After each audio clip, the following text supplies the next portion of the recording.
with Scott Allen. Hello, I am your host, Scott Allen, and this is Phronesis, Practical Wisdom for Leaders. If the topic is leadership, I'm in. I've spent more than 20 years in the field teaching, learning, writing, and questioning. When I'm not working on Phronesis, I travel, delivering keynotes, working with individuals and teams, and helping people from organizations across industries become better leaders. Want to learn more? Visit me at scottjallen.net. Phronesis offers a smart, fast-paced discussion about all things leadership. We explore relevant topics and incorporate practical tips to help you make a difference in how you lead and live. Listen Notes lists Phronesis in the top 3% of podcasts worldwide. Phronesis is the official podcast of the International Leadership Association. ILA brings together those who teach, study, and develop leadership, advancing leadership knowledge and practice for a better world. Learn more at ila-net.org. Finally, if you enjoy Phronesis, please subscribe to stay current on our weekly episodes. If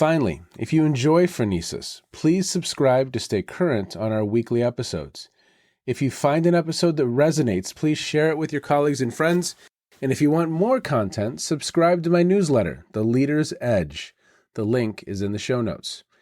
As always, thanks for listening. And now, here's today's show. Okay, everybody, welcome to the Phronesis podcast. Today, we have a returning guest. This is his third time on Phronesis. Dr. Jonathan White is Professor of American Studies at Christopher Newport University.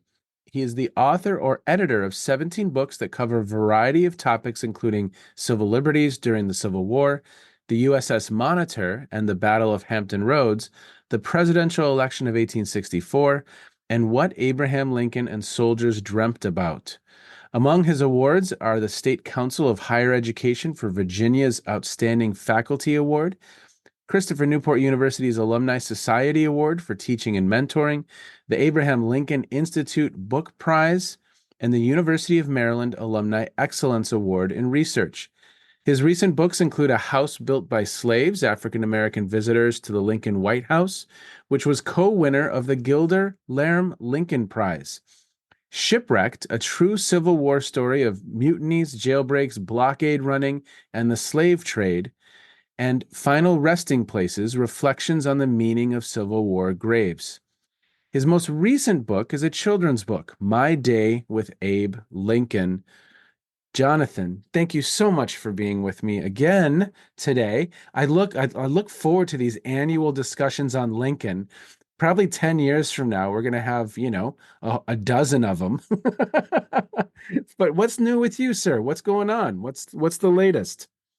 Well, thanks for having me back. Yeah, I've moved into the realm of writing children's literature now. I have two little girls, and for 11 years now, I've been telling bedtime stories, and I decided, I also take them to Lincoln sites and historic sites. My poor kids have probably been to more Lincoln statues than most Americans ever see in their lives.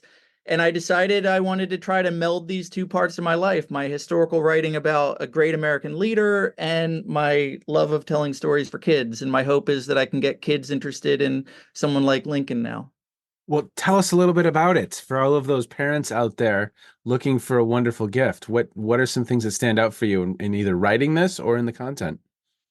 So the book really evolved over the course of about a year or two. Originally, I was going to do a picture book about Lincoln's childhood and what it was like for him to go to school. And I realized, though, that there are a lot of those kind of books that just sort of tell a straight narrative history of Lincoln or his childhood and what it was about his youth that led him to become a great leader later in his life. And I decided I didn't want to do just another kind of run-of-the-mill biography. And so I had this idea to write a time travel adventure, which as a scholar is very different from what I normally do. But it ended up being a lot of fun. And it's something that I think a lot of parents will relate to. And I know my kids, sometimes when we were reading it together, it struck a little too close to home. So the basic premise is there's this girl named Lucy. She's about third grade. She wakes up on a Monday morning. She doesn't want to go to school. And so she throws a tantrum. And that's basically every Monday, Tuesday, Wednesday, Thursday, and Friday in my house on a school day. And so she decides that maybe if she dresses in a really silly outfit, her parents will just say, well, you can't go to school like that, and she'll get to stay home. And so she dresses in a really silly outfit, and to top it all off, she puts on a top hat from her brother's magic kit. And when she puts on this top hat, she's transported back to Indiana in the 1820s, and she encounters a young Abraham Lincoln and his sister Sarah as they're walking to school. And she goes through, she doesn't know what to do. She doesn't know where she is. She doesn't know when she is. She doesn't yet realize that this is Abraham Lincoln. With nothing else to do, she goes to school with them. And throughout the day, she learns all about Abraham Lincoln's life. And what I like to tell people is the book is 100% historically accurate, except for the time travel part. Which, I don't know. We could probably talk with some theoretical physicists and see if that's if there's another dimension where that is happening. Who knows? That's right. Oh, how fun. And how did they take to it? Did they enjoy it? They've really enjoyed it. So I wrote the first draft, and then we would go to coffee shops or restaurants and sit there for hours reading through it, talking about the plot, the word choice, what the devices we wanted to use, the characters' names, those sort of things. So they were very involved in the writing process, which gave them, I think, a nice sense of ownership over it. I also wanted them to realize that writing is a process. I mean, this is something that we as professors, we're constantly teaching our students. The first draft is never the final draft, and it's never the best draft, and that the best writing happens when you revise and revise and revise. So even though my kids at the time were, I guess, in first and third or fourth grades, um, I wanted them to begin to understand that process. And I think it was a good exercise for them, because now when they do homework and they write their essay and they think I'm done, and I say, well, no, you need to go back over it and think about what you've written and how can you improve it. So it was a lot of fun in that regard. And then I actually was able to get a Christopher Newport student, an art student, to illustrate it, which was also a great experience. And so my girls also worked with her as we thought about what illustrations do we want to include, what do we want them to look like, and those sort of things. Oh, so did they get co-authorship on this book? I tried.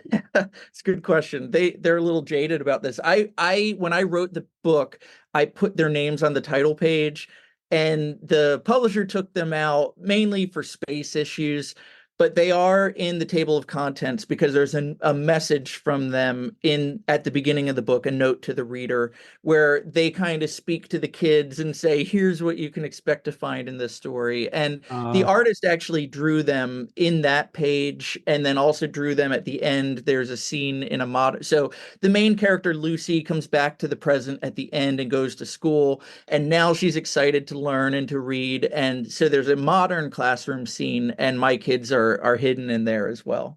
oh, that's awesome. That's awesome. Well, they're a little Easter egg, it sounds like. That's right. That's right. Well, I will put links to that in the show notes so listeners can access that. I think it's wonderful. Just love the fact that you involve your children in that way. I just met another gentleman, John Acuff, and he had written a book for teenagers with his two daughters called Your New Playlist. And I'll put a link to that also in the show notes. But again, just involving, I've done that in a very small way. I did an episode where we discussed Harry Potter and a gentleman who'd written a book about Harry Potter and leadership. And my girls co-hosted that episode and they were in heaven. I bet. It was awesome. The artist drew my daughter Charlotte with a golden snitch necklace in and we've written book two, and in book two there are a couple of Harry Potter references. That'll come out next year. Oh, that's awesome. That's awesome. Well, we'll have another conversation in a year. That's right. Well, okay, so I know for today, I just kind of springed on you that I wanted to have this conversation about political skill. I had a wonderful. She's a podcaster. She's a professor. Her name is Laura Empson, and she has a podcast called Leading Professional People.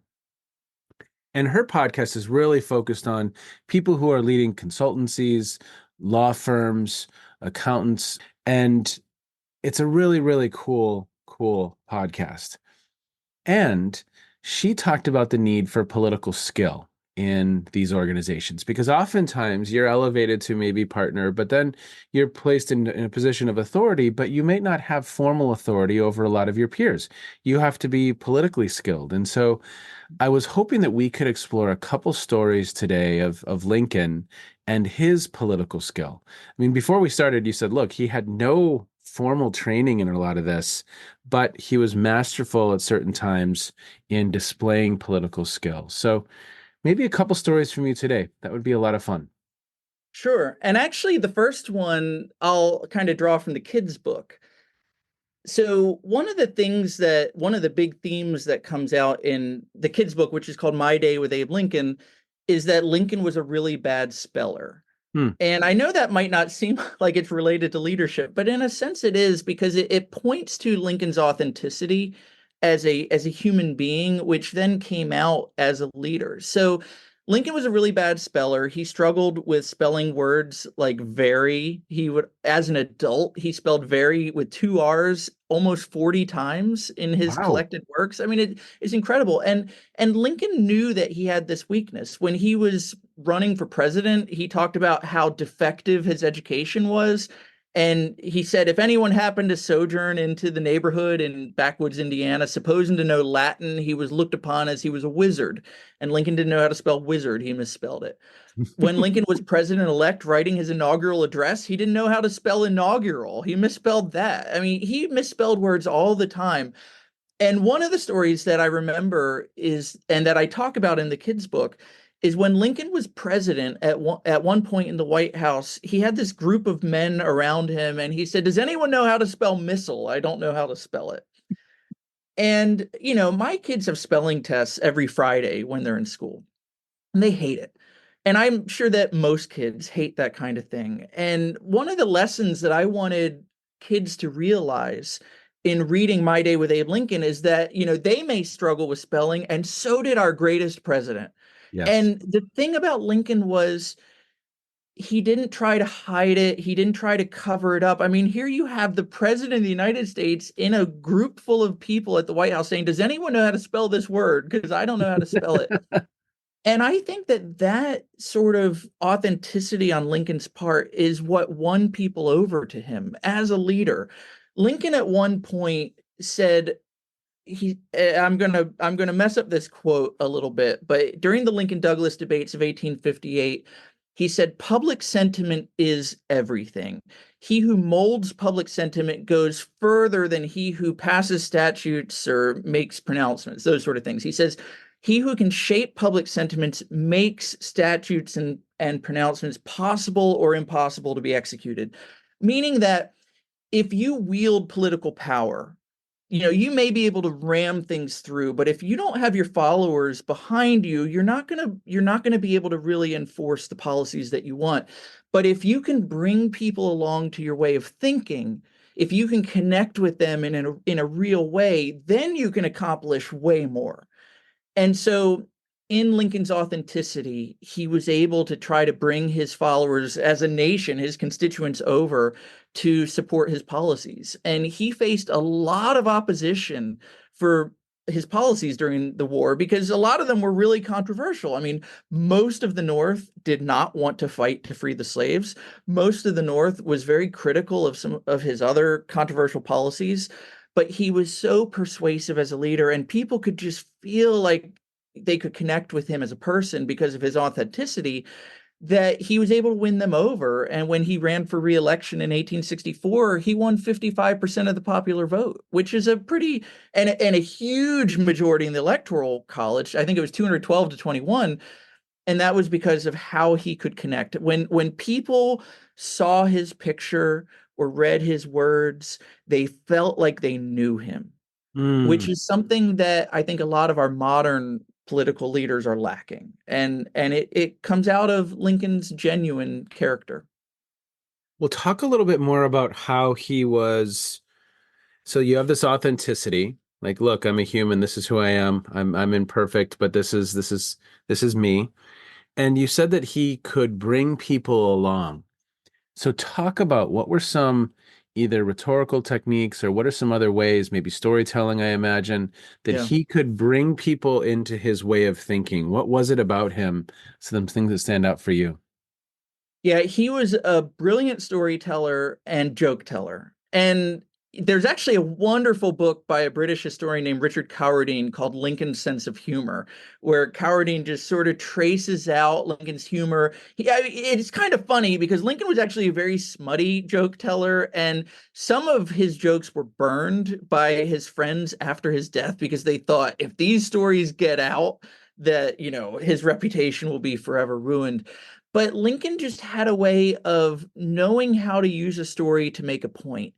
So there are a lot of accounts of Lincoln as a lawyer in the 1840s and 50s where, he's in these county courthouses and you've got these 12 men sitting in the jury box and Lincoln just sort of leaning against the jury box, telling a story as a way to try to get them to see his point. He rarely told a story without having a purpose in mind. He always had an end goal.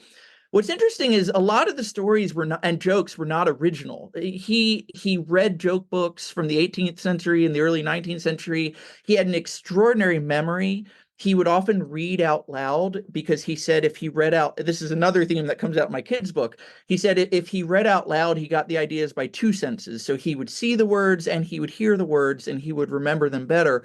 Wow. And I mean, I think he must have had a photographic memory or close to it. So he could remember almost anything he read or heard. And then he could marshal those stories at just the right time. And being able to do so helped him win people over. So whether it was in a jury box or in a public speech, he could use those sort of ideas. Another, I think, key point for him was pointing to what people believed in and trying to get them to live up to their ideals. So most Americans in the antebellum period and the Civil War era claimed to believe in the principles of the Declaration of Independence. Well, the Declaration says all men are created equal and endowed by their Creator with certain unalienable rights, among which are life, liberty, and the pursuit of happiness.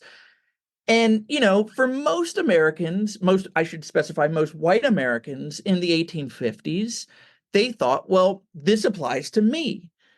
And Lincoln would give speeches where he would say to the audiences, essentially, you profess to believe in these ideas. Well, what does all mean? Lincoln said, and these are Lincoln's words, he said, the Declaration, those principles refer to all people of all colors everywhere. So all means all. And men, in that sense, for Lincoln, was a gender neutral term. And Lincoln often spoke about Black women as deserving the rights embodied in the Declaration. Now, this was a bold thing for a politician in the 1850s to be doing. But what he was doing as a leader was he was saying, look, you've got these ideas, you've got these principles, live up to them. Don't be hypocritical, but realize that your principles are good and they mean something and they should be carried out. And he faced a lot of opposition throughout the course of his political life, but he never compromised on those principles.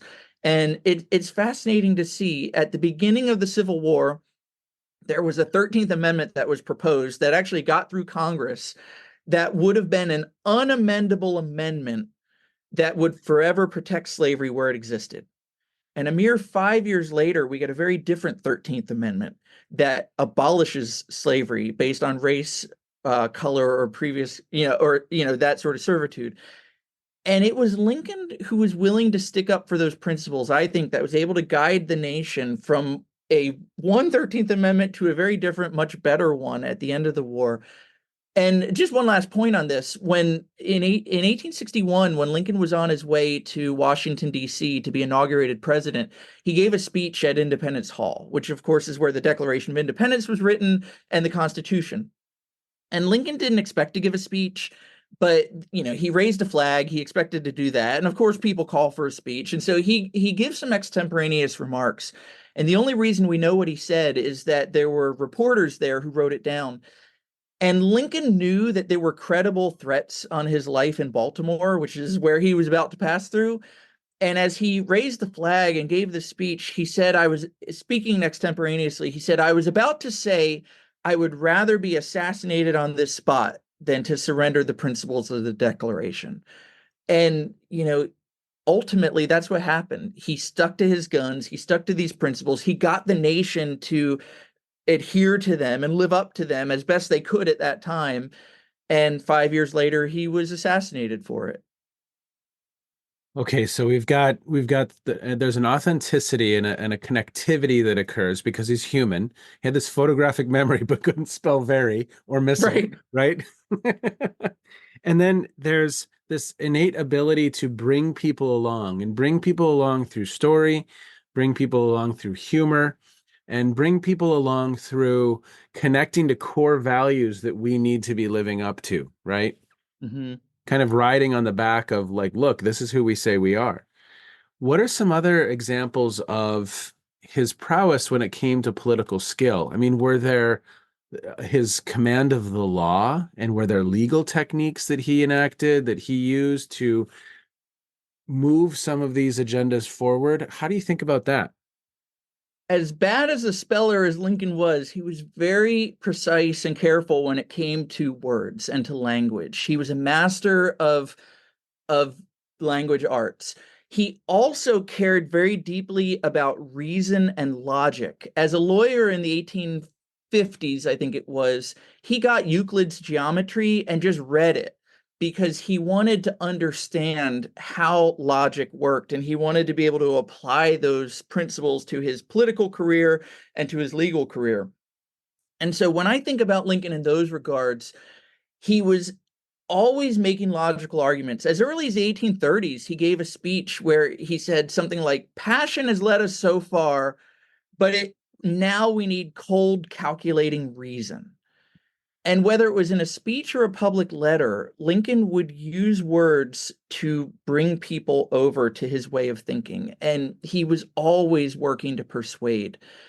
One of the things I often try to show my students as well is that these principles come out not only in his political writing, but also in his private writing, whether he was writing love letters or about his love life or his friends' love lives in private letters or in his poetry. He's always focusing on the importance of reason and logical skill. So those things come out as a lawyer where he's able to use evidence in a way to persuade people. So one of the best stories is a story of a guy named Duff Armstrong. Now, the background is this. When Lincoln was a young man, he was a very good wrestler. In fact, he's our only president who's in the Wrestling Hall of Fame, and which I believe is in Ohio, in your neck of the woods. And when Lincoln moved to this town of New Salem, he's a young guy, he's in his 20s, and he starts working as a store clerk. And there's a local gang there called the Clary's Grove Boys. And the owner of the store that Lincoln worked for went up to the Clary's Grove Boys and said, "Hey, my guy Lincoln, he can beat your champion in a wrestling match." And so Lincoln wrestles the head of the gang, a guy named Jack Armstrong.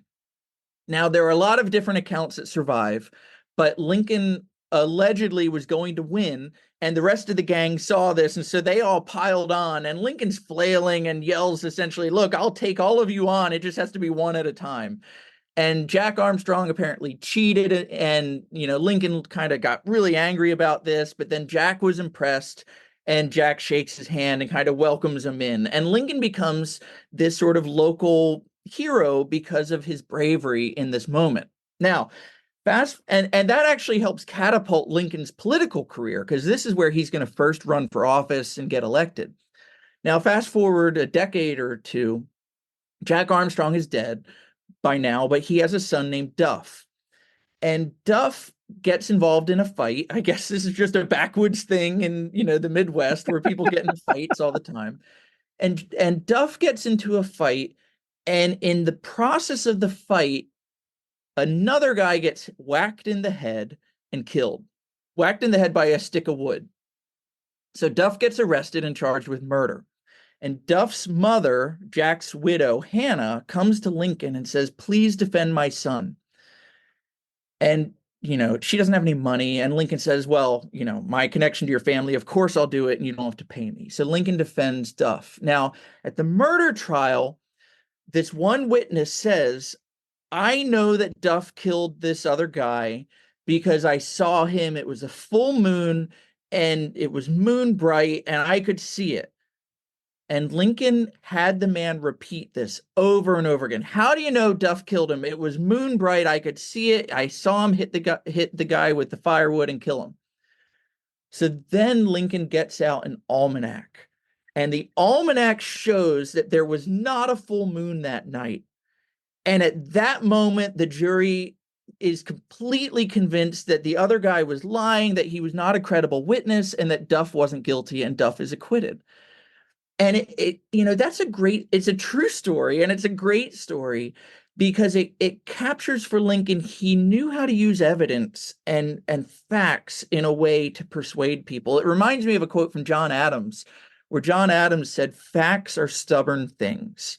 And I think if a leader can find evidence, and it's really hard in our day and age, right? Because in the world of social media and partisan news media that we live in, it seems like each side has its own facts. But it actually wasn't so different back then. I mean, in the 19th century, the Republicans had their own newspapers and the Democrats had their own newspapers. If you lived in a city, you were one party, you read your party's paper and you were persuaded by their facts. But Lincoln often found ways to reach above that and provide evidence and facts to bring people over to his way of thinking. And the last thing I'll say about that is, at the same time, Lincoln was willing to change his mind when he was persuaded by new evidence. And that's something that leaders today are often not willing to do, because today you get criticized, you get called a flip-flopper if you change your mind. But in one of Lincoln's very famous public letters, where he was trying to persuade Americans to support emancipation, he said, "I'll adopt new views so fast as they be shown to be true views." In other words, if you can show me that your facts are right and that mine are wrong, or that your ideas are better than mine, I'll be willing to change my mind. And I think in saying that, Lincoln was saying to Americans, to his followers, if I'm willing to do that, if I'm willing to change my mind, you should be willing to change yours too. And I think that's another really key part of his leadership. He never waffled. And when he was accused of vacillating, he responded by saying, "I never vacillate." But if he could be shown that a different way was better, he was always open to that. I wrote a book actually a couple of years ago that you mentioned in the intro, called A House Built by Slaves. And it's about Black visitors to the Lincoln White House. And one of the things I do is I show how African Americans coming to the White House and meeting with Lincoln actually helped change his mind on certain policy issues. So at the beginning of the war, Lincoln opposed allowing Black men to fight. He said, "This is a white man's conflict. It doesn't involve Black men." Lincoln was afraid that Black men would prove cowardly on the battlefield. He didn't want to put guns in their hands, he said, because they might just quickly wind up in the hands of the Confederates. Well, in 1862, a slave in South Carolina named Robert Smalls stole a Confederate ship, escaped from slavery, brought 15 people with him, including his wife and children. And at the end of that summer, Robert Smalls met with Abraham Lincoln. And I think Lincoln was captivated by Smalls and his bravery. And that meeting helped persuade Lincoln arming Black men is the right thing to do. It'll help win the war. In the 1840s, Lincoln opposed the idea of Black men voting. He thought it was ridiculous, and he used it to hammer his political opponents. During the war, at least 3 delegations of Black men came to the White House and said, "We deserve the right to vote. We are loyal. We support the Union. We support the principles of the Declaration of Independence. And by the way, Black men used to have the right to vote in places like North Carolina, and they said we should have it again." And Lincoln was persuaded by that. And he came to, for the last year of his life, privately work behind the scenes to win the right to vote for Black men. April 11th, 1865, his last speech ever, he comes out publicly and says that Black men should have the right to vote if they are educated or serving in the military. John Wilkes Booth was in the audience that night, says that means N-word citizenship. By God, that'll be the last speech he ever gives. And 4 days later, Lincoln was dead. But what is it? It is meetings with Black men and Lincoln being willing to listen to them and be presented with evidence and change his mind that that changed his mind. And then as a leader, he went out to the public and said, this is the right thing to do. So hopefully that there's a lot there. Hopefully that makes sense to capture some of Lincoln's thinking in these ways, though. Well, I mean, you've done a beautiful job. Authenticity. We've got bringing people along and the storytelling and the sense of humor. We've got logic and his ability to connect arguments the standpoint of logic and just having that skill. And then there's an ability to change his mind and be persuaded. And I loved that, you know, I will shift my views, right? And I think that's a great phrase that I'm going to put into the show notes for sure. Anything else when it comes to, did he ever deceive? Did he ever trick? Did he ever, I'm wondering, and this is kind of like in service of the greater good, maybe, but how did he, from a political skill standpoint, was he always just honest Abe and always straightforward and never deceitful in negotiating with others? How did It's that a work? great question. That's something that historians really argue about. There are times where I think in his effort to persuade the public, he's not always 100% forthright.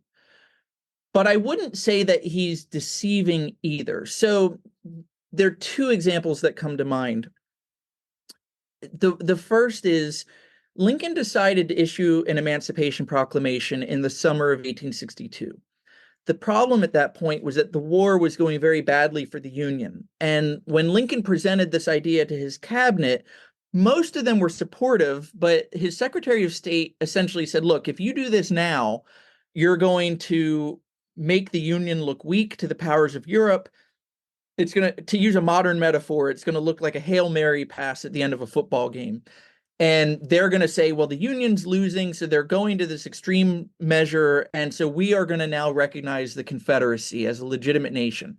And if that happened, it would be devastating for the Union because England and France would start giving weapons and supplies to the Confederacy, which would hurt the Union.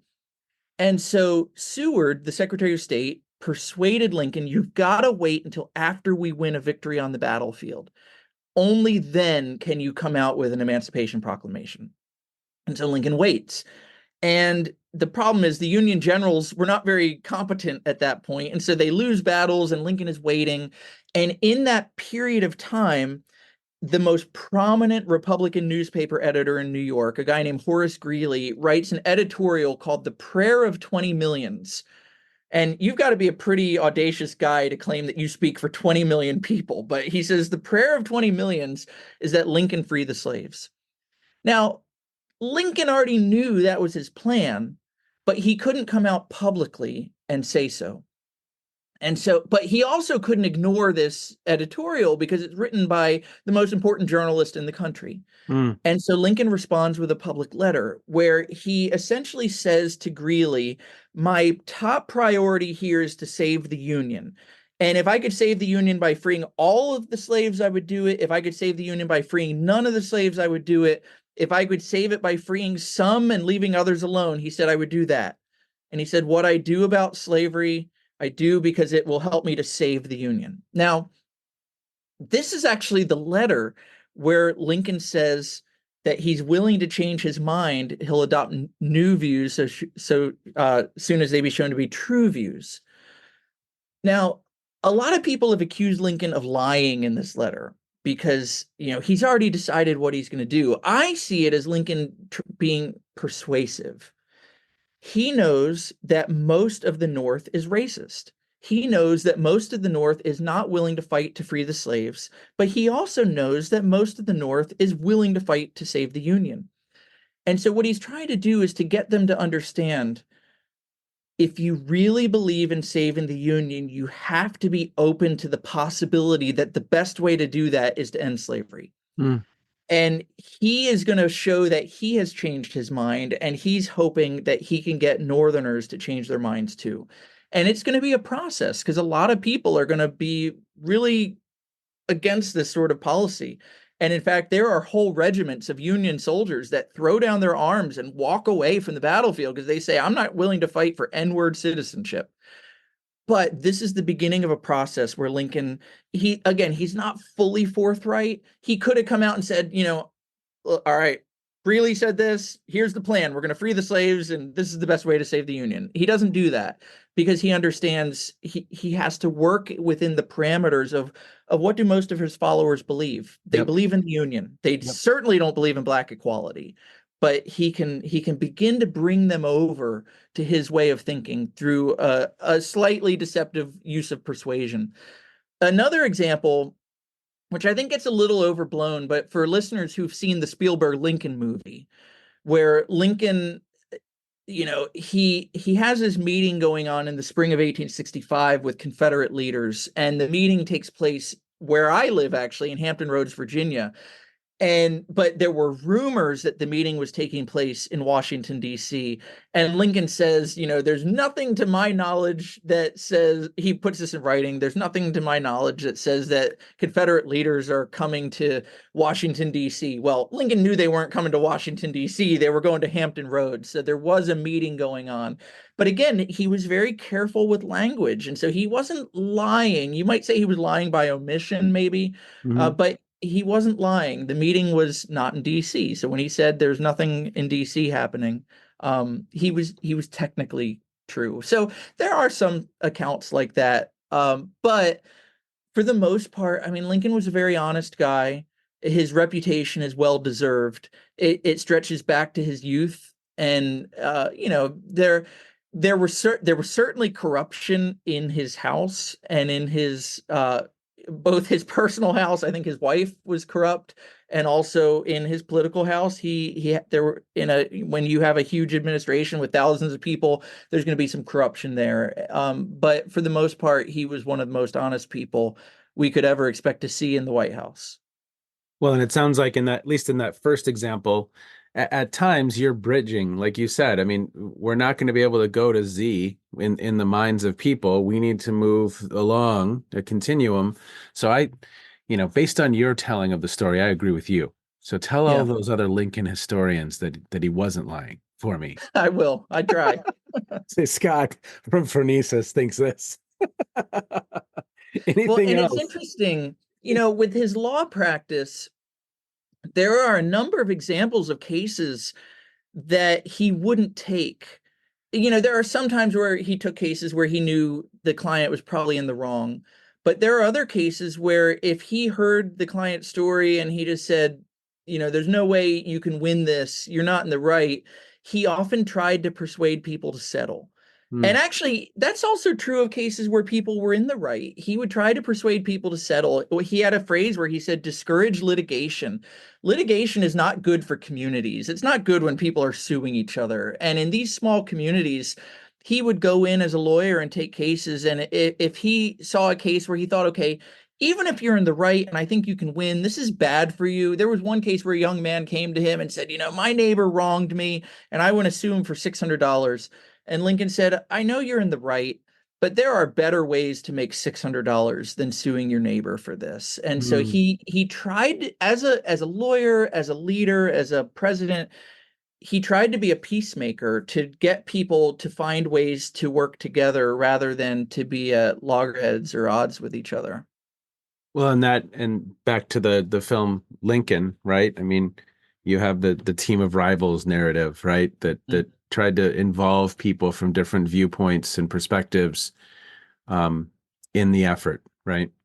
Yeah, absolutely. And what's funny there, so for the listeners who don't know, Lincoln was elected he became the Republican nominee in 1860, beating out four very prominent people, and he ended up bringing them into his cabinet, and he found a way to work with them even though they not only had been his rivals but in some cases continued to be his rival.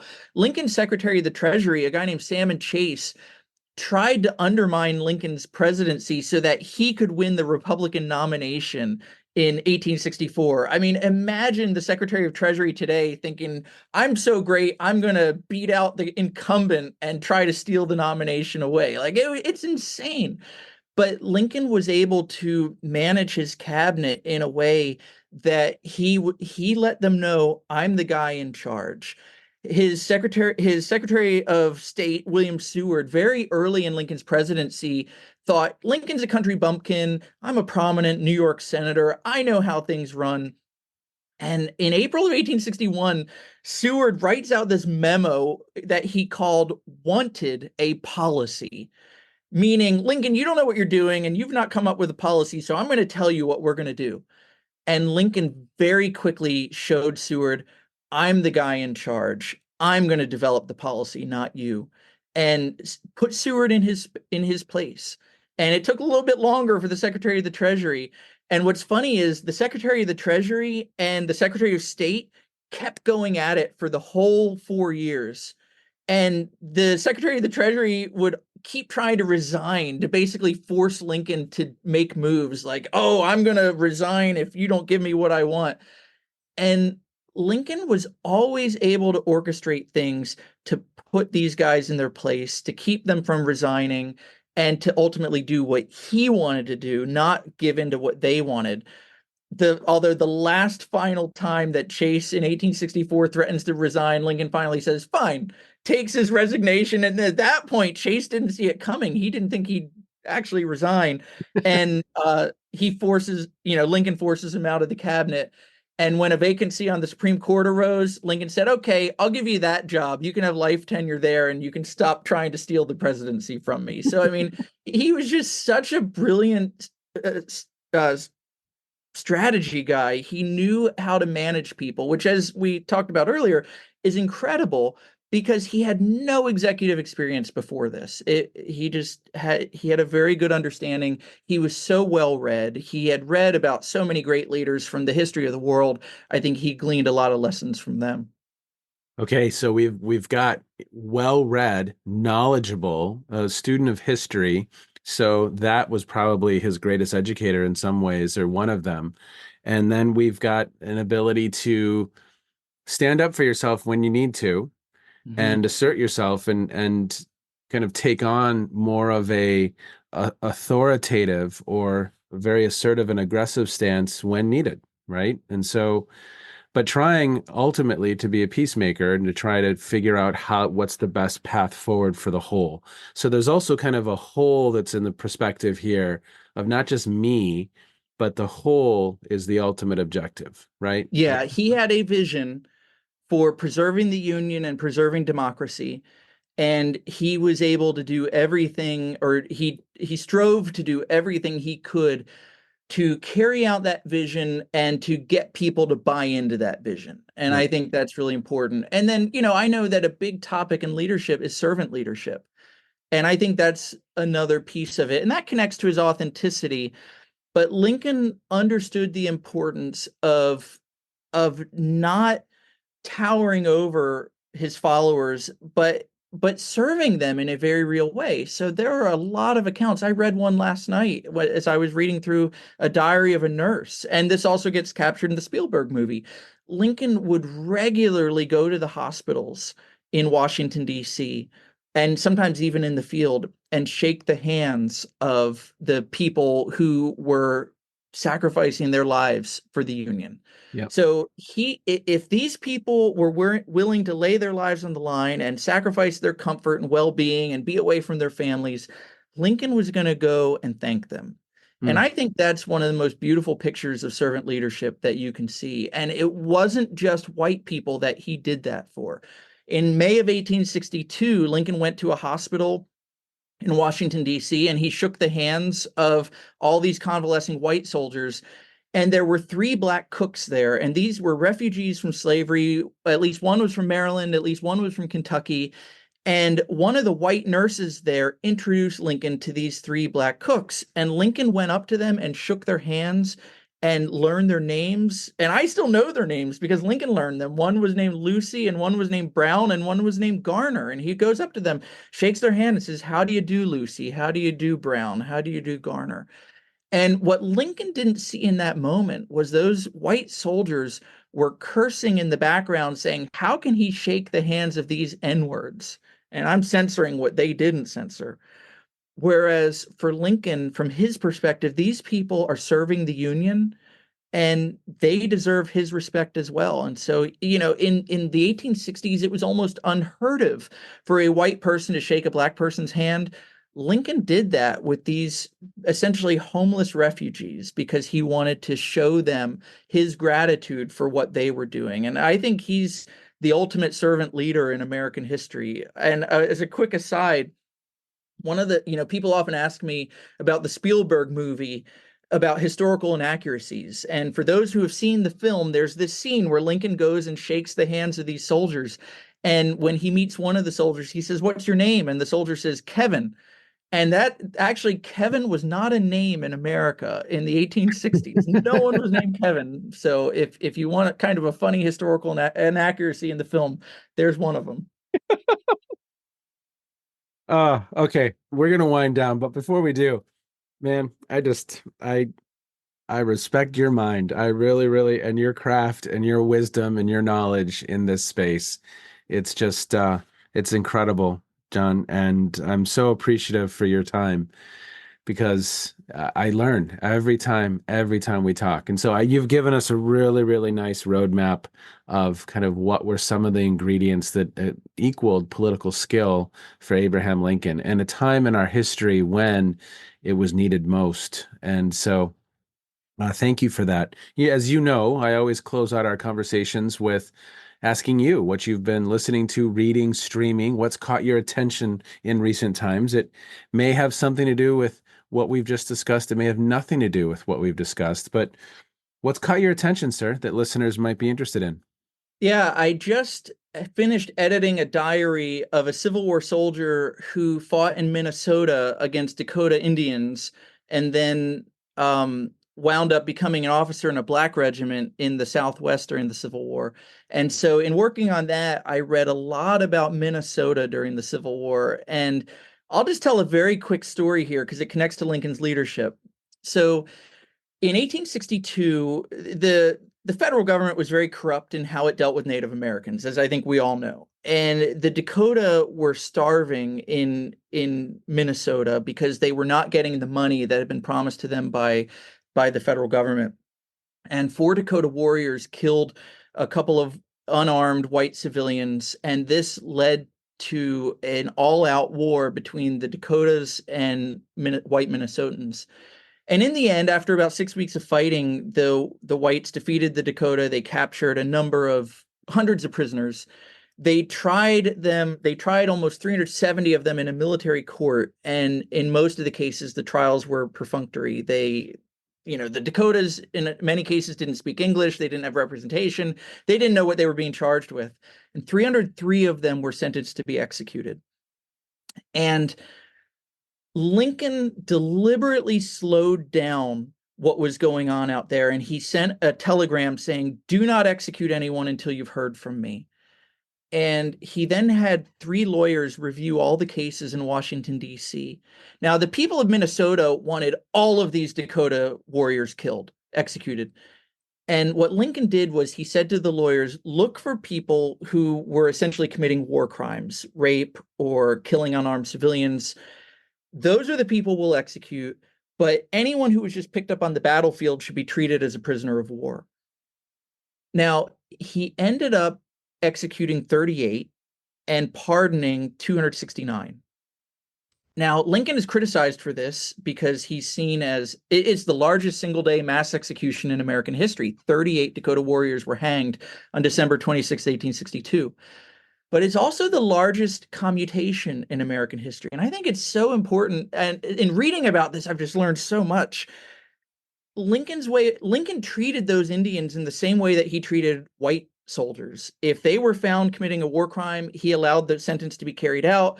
If he found mitigating circumstances, he would commute the sentence. White Minnesotans were furious with Lincoln for not executing all 303. They wanted them all executed. And one of them came to Lincoln after an election and said, if you had killed them all, we would have won by larger margins. And Lincoln turned to this politician and said, I could not afford to hang men for votes. And I just think that speaks so beautifully of Lincoln's way of thinking as a leader. As much as he wanted to win elections, he was not willing to sacrifice his principles and just give in to the popular sway of the day and kill people because that's what everyone else wanted. There was enough bloodshedding in that time period, and he was going to treat people with dignity and respect, look for extenuating circumstances, and make decisions accordingly. He sought justice. So that was a very long answer to. I've been reading a lot about Minnesota, and that's one of the things that's really stood out to me in the books I've been reading. Well, I'm a Minnesotan. That's my roots for Oh, the are first you? I didn't know that. oh yeah, for gosh, for the first 20, 21, 22 years. So and so that story is close to home for sure. Yeah. That's Had you grown up hearing about the Dakota War? I had not. I had not. But, I also I hadn't, no. But Jonathan, I am so thankful for our time together. As always, you're just so knowledgeable, and the wisdom you bring to the conversation is very, very much appreciated. So we'll do it again. We'll do it again Great. next year. I expect a whole new batch of incredible stories.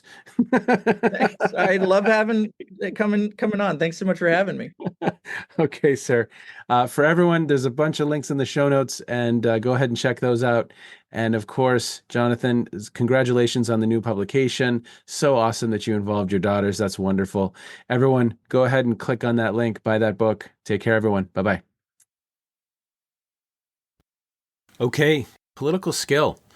What are some of the ingredients? Is this a complete list? No, but some of the ingredients.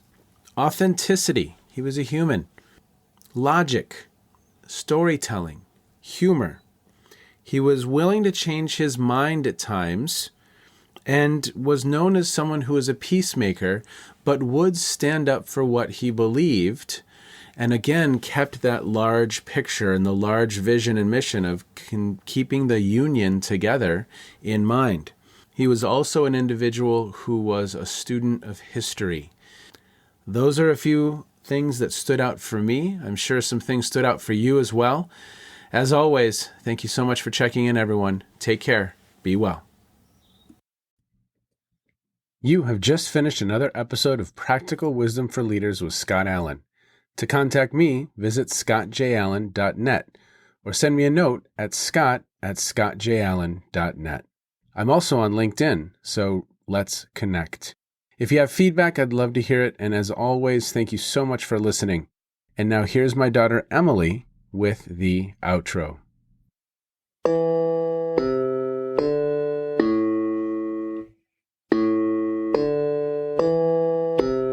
You've been listening to Phronesis, Practical Wisdom with Scott Allen.